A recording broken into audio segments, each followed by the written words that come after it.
sawa ang mga pangako. Nasa EDSA kami for 14 years, 1972 to 1986. Maghintay.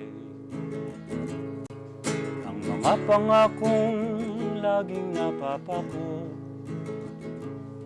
sa pagtitiwala ay pumapatay. Nakakapagod din ang umasa, lalo't ang bituka ay walang laman. Mas gusto ng tao ang sabi nila, bread more than freedom. No? In the end, wala ng bread, wala pang freedom. No? And many of us were jailed, tortured, some are missing, some were killed. Dahil there were those na nasa EDSA for 4 days. Nasa EDSA kami for 14 years, 1972 to 1986. I like to think na Mabini and other human rights advocates, from day one, we fought Mr. Marcos. Unang mag-umpisa yan ng February 22nd, no one knew that afternoon kung ano yon. Nag-people power one, nag-people power. Pumunta si Manong Johnny, later joined by Manong Eddie Ramos, waiting to be barbecued. No? They were trapped. And then the people rescued them. Ang papel ko doon, sige, kami nag-arrange, halimbawa ng Club Pilipino, I prepared the oaths of office, no? Of President Cory and Vice President Doy Laurel. I drafted Proclamation number 1 where we said that we were taking power in the name of the people. So, nandun kami sa Cojuangco building, nandun kami sa bahay ng kapatid ni President Cory sa Wakwak, nandun kami sa EDSA. In those glorious 4 days, when we came together and we're asking, what could we do for our country, no? At the time, the thought of losing our life was a given. At kung yan ang kailangan magbuhos ng dugo para sa bayan, yun ang spirit of sacrifice that EDSA was, no? Pambihira noong February 25th, 1986, dahil at about this time, even as we speak, no, mga mag-aalas 6, dalawa ang pamahalaan. Dalawa ang oath-takings nung umaga. Nandun kami sa club, si McCoy nasa Malacanang, noong 24th ng February, on television, he was pathetic, wala na yung mga alipores niya, and he singled me out na ako raw isang komunista na nakitang nagtatayo ng bandera. Pagpunta namin sa EDSA noong Sunday, February 23, sinabi na ng mga kaibigan kong mga foreign journalist na the tide had turned. Panalo na kayo. That night, the Marcoses fled. And there was dancing in the streets. No? In a few words, EDSA 1 was the triumph of the parliament of the streets. Kami ni Joker na kasama ni President Cory, sabi ni President Cory, Joker, you'll be my executive secretary. You'll continue to be my spokesperson. So both of us were looking down at our shoes a long, long time. Nasabong kami. Pinatakbo nyo ako, tapos ayaw nyo akong tulungan. Sige, so wala kaming nagawa kundi tumulong. I remember, nang kasamahan namin si President Cory sa US Congress for a single speech. Ang honorarium niya, $200 million. No? I mean, and we blew it na hindi tayo nagkaroon ng moratorium. We could have said to our lenders na we will not repudiate your debts but give us 1,000 years, no? Such was the goodwill. First few days namin, may tatawag, Sir, pirmahan nyo lang ho yung permission or permit to import sardines, 3 million upfront. Pagdating, another 3 million. Big money at the time, I mean, even today, no? So we could only say, Mr. Marcos doesn't work here anymore, no? Unfortunately, after the honeymoon, hindi na what can I do for the country, but what can the country do for us? Una nga, nagkaroon ng problema sa resources, etc. Whether today, talagang breaking up these huge farms was a solution, no? So it was a sentimental need, an emotional need, a passionate need. So we tried to come up with our version of CARP in the Institutional Congress. But many were saying na talagang another blown opportunity daw, dapat nagganon kami ka-credible noon, ganon kami ka-lakas sa, we could have swung it daw. So, it's up to historians to decide kung yung debt relief na yan, kung yung CARP na yan, dapat nabigyan namin ng the kind of attention that some of our critics now say we did not, no? Some critics of this EDSAs say nga na they came too cheap, no?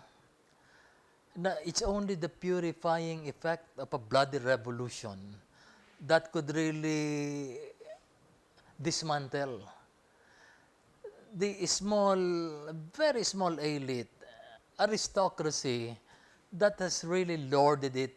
We tried, no, na magkaroon ng anti-dynasty provision, nagkaroon ng mga term limits. It became worse. Dahil nung araw, you could have a mayor for 50 years and he might have been a good mayor. Kaya pabalik-balik. Frankly, we're in a mess. But the mess is something you and I, all of us are partly responsible for. It's a matter of degree.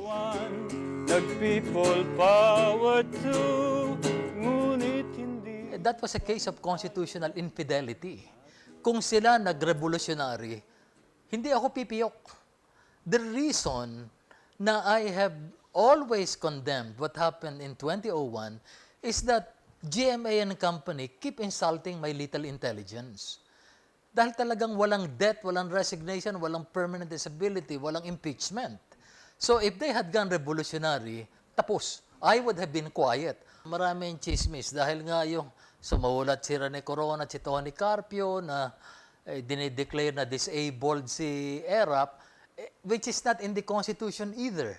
That is for the cabinet and other officials to declare.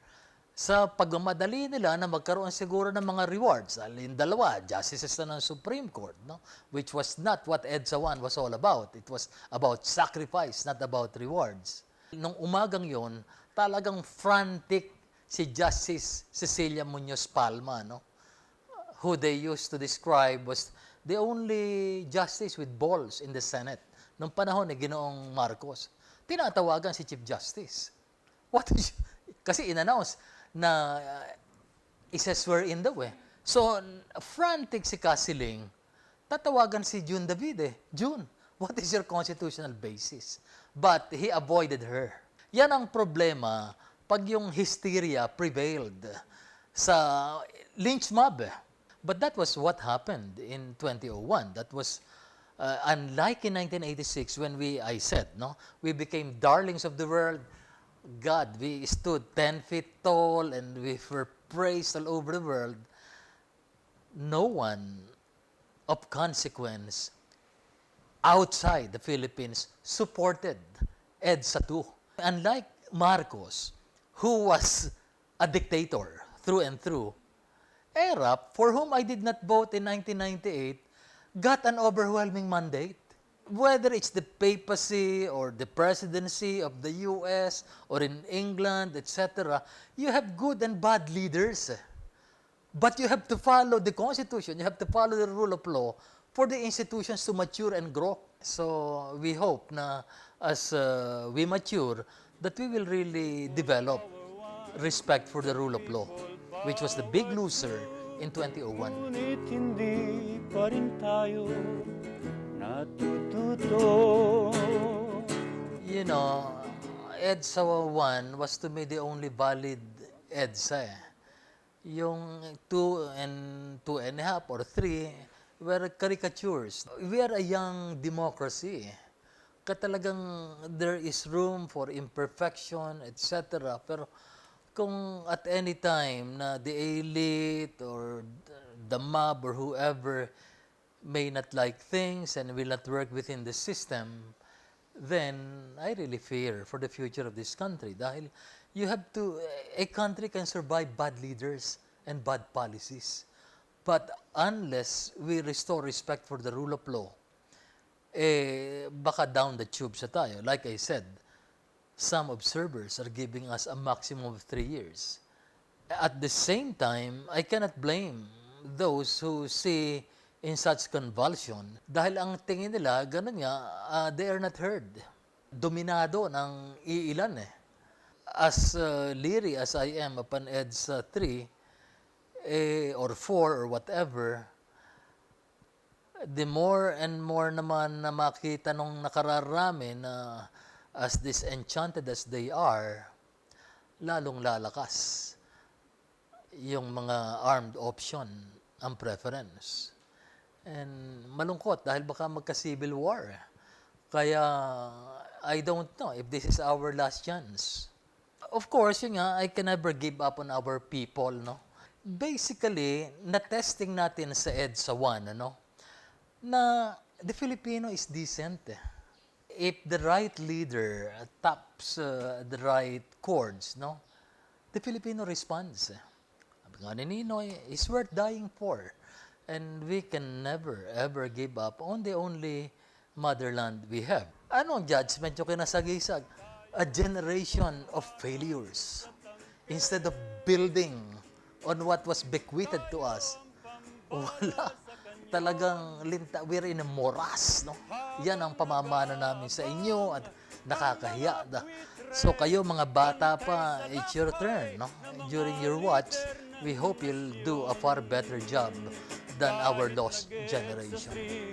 Kahit mag-ed sa 4, ang buhay natin di pa rin magbabago. Kahit mag-people power, tayo ang talo hanggat hindi tayo natututo.